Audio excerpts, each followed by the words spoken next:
Hey guys, welcome to Through the Bible Verse by Verse, a plain and simple study of the entire Bible, book by book, chapter by chapter, and verse by verse. Currently we are in 1 Samuel chapter 18. Now, as we are progressing along, God has rejected Samuel from being king, and Samuel's life is in torment and will get worse. God has anointed David. David is somewhere around in his teens, okay, 16, 17 years old. I think it's around 16 to 17 because I believe later we will find out that his time on the run, and we're going to get to that later, was about 13 years. In other words, he is anointed now, but he will not actually take the throne until he's 30. And we'll get that timeline stated later. Right now, things are okay. He was picked out. First, he starts off as just playing the string instrument to soothe Saul's torment. And then in chapter 17, he wins this humongous battle against the greatest champion of the Philistines, Goliath. So things should be going good for David. They should be going great. But one thing you should always note that when people praise you, that is not always good. In other words, some people can get jealous of how other people are praising you. So you should be careful about that. I could tell you many times people have launched out at me. I did not understand it in my earlier years, and so for various, again, the motive that in people, it lies in the motive of people, their jealousy. We're going to see this with David. All right, chapter 18. This is coming off of, again, the great, where are we at here? The great battle with Goliath. Things, you could say, David is riding high. But here we go. Verse 1.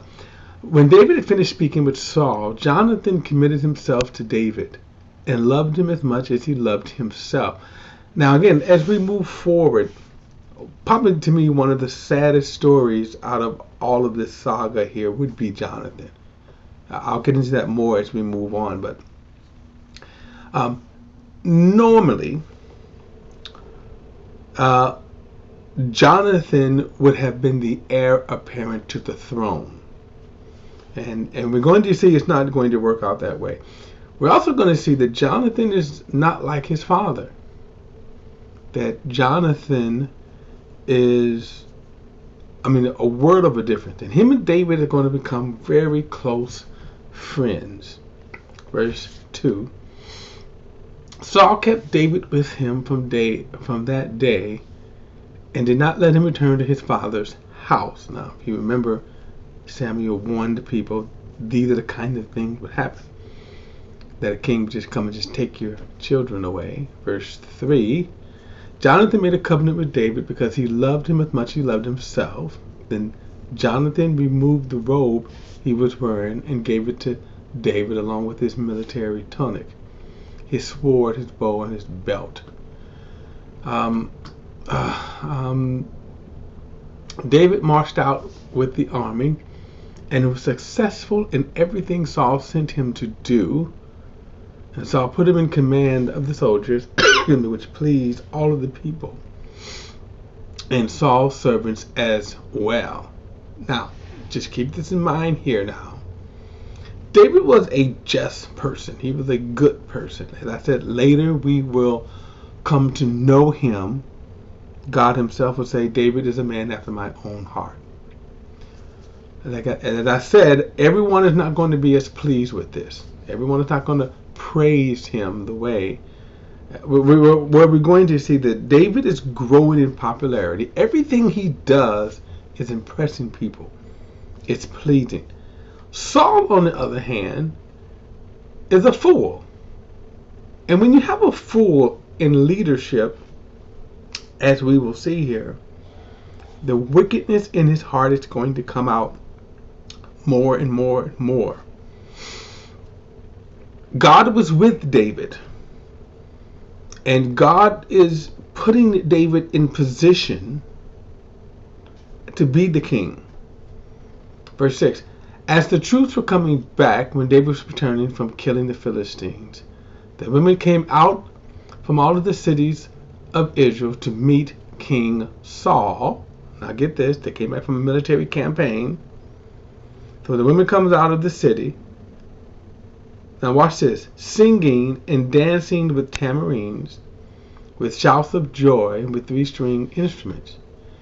As they celebrated, as they celebrated, the women sang, Saul has killed his thousands, but David his 10,000s. Saul was furious and resented this song. They credit 10,000s to David, he complained, but they only credit me with 1,000. What more can he have but the kingdom? But let me tell you, so what started off probably well-meaning, but foolish. The women did this, foolish, because you kind of got to say, well, you have to stroke the egos of people, of some people. You do. By saying in front of the king, hey, David has killed 10,000, you only killed 1,000. Now, on the other hand, no, they could not have known the wickedness in David's heart. But, so this kind of, now, this is where things turn for David. Saul now is going to say, what more can he want, okay, than the kingdom? Verse 9, so Saul watched David jealously from that day forward. The next day, an evil spirit sent from God took control of Saul, and he began to rave inside the palace. David was playing the lyre as usual, but Saul was holding a spear, and he threw it, thinking I'll pin David to the wall. But David got away from him twice. So we're seeing this thing here. David is as we're going to see, David is a skilled military person in his mind and in his physique. So he was able to dodge the spear. Okay. But also probably, what the heck is going on? What was that about, right? All of a sudden, just sitting here playing, and then all of a sudden, he threw the spear. Verse 12, Saul was afraid of David because the Lord was with David, but had left Saul. And this is the sad thing here that we're going to see increasingly, the distress in Saul, okay? Verse 13, therefore Saul reassigned David and made him commander over 1,000 men. And David led the troops. And he continued to be successful in all his activities because the Lord was with him. Now, Saul is seeing this. And when Saul observed that David was successful, he dreaded him. But all of Israel and Judah loved David because he was leading their troops. And Saul told David, here's my order. Here is my oldest daughter, Merab. I'll give her to you as wife, if you be a warrior for me and fight the Lord's battle. But Saul was thinking, my hand doesn't need to be against him. Let the hand of the Philistine be against him. Now, what is interesting about this, file this for later. What Saul is conspiring is to use something else to kill David. And in his mind, he'd think, well, I'll be just innocent of it, because after all, it wasn't me. Well, what Saul is doing is putting David in the scenario to be killed. But because the Lord was with David, of course it's going to fail. In other words, he just grew more in strength. He grew more wise. Okay. Verse 18. Then David responded, who am I, and what is my family, or my father's clan in Israel, that I should become the king's son-in-law? And when it was time to give Saul's daughter, Merab, to David, she was given to Adriel, the Maholonite, as a wife. Now, this was kind of wrong, but again, we're seeing now on full display the kind of wickedness that is in Saul's heart. Verse 20. Now Saul's daughter Michal, or Michelle, however you want to pronounce it, loved David, and when it was reported to Saul, it pleased him. I'll give her to him, Saul thought. Should be a trap for him, and the hand of the Philistines would be against him. So Saul said to David a second time, you can now be my son-in-law. Saul then ordered his servants, speak to David in private and tell him, look, the king is pleased with you, and all his servants love you. Therefore, you should become the king's son-in-law. Saul's servants, verse 23. Saul's servants reported these words directly to David, but he replied, Is it trivial in your sight to become the king's son-in-law? I'm a poor man who is common. The servants reported back to Saul, these are the words David spoke. Then Saul replied, say this to David, the king desires no other bride price except 100 Philistines' foreskins to take revenge on the enemy. Actually, Saul intended to cause David's death at the hand of the Philistines. Now, there's a couple of things about this. Again, he's constantly trying to put David in a position or a situation where he's going to be killed. Now, the reason why I say that is because later on, we're going to see David do the same thing when it comes to Uriah and the whole Bathsheba thing, but we'll get to that later.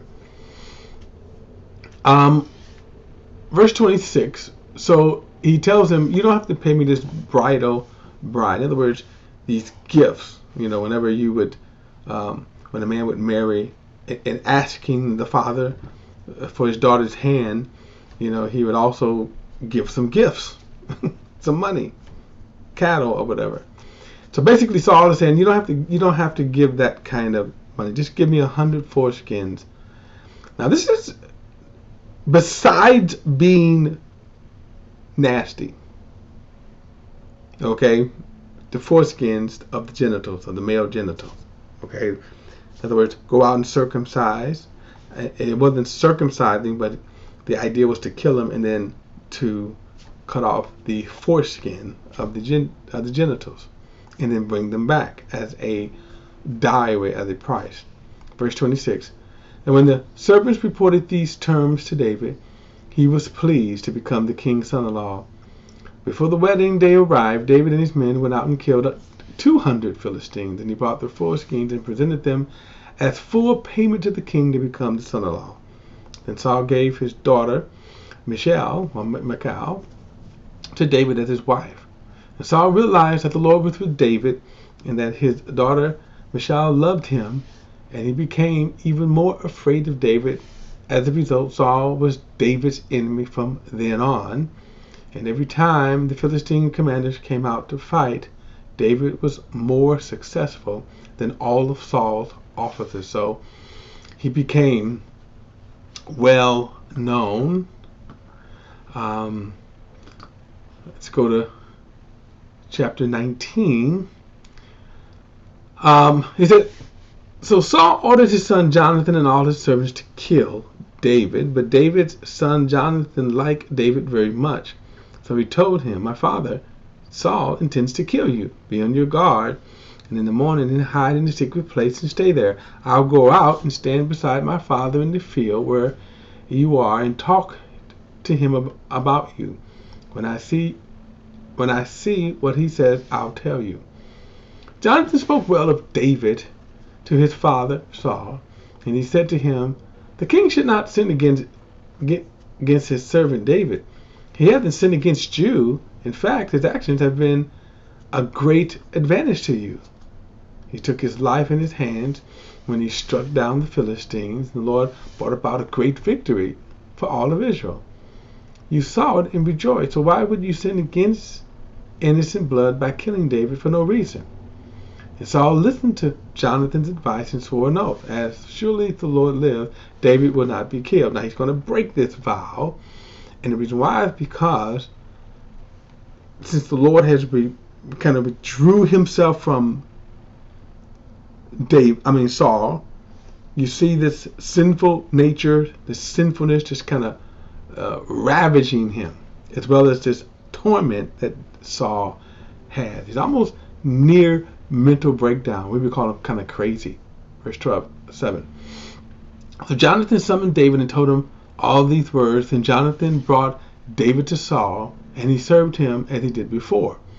When war broke out again, David went out and fought against the Philistines. He defeated them with such great force that they fled from him.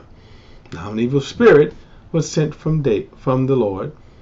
Now an evil spirit sent from the Lord came on Saul as he was sitting in his palace holding the spear. I kind of have to wonder, he was holding a lot of spears, right? Just kind of sitting there. David was playing the lyre. And Saul tried to pin David to the wall with the spear.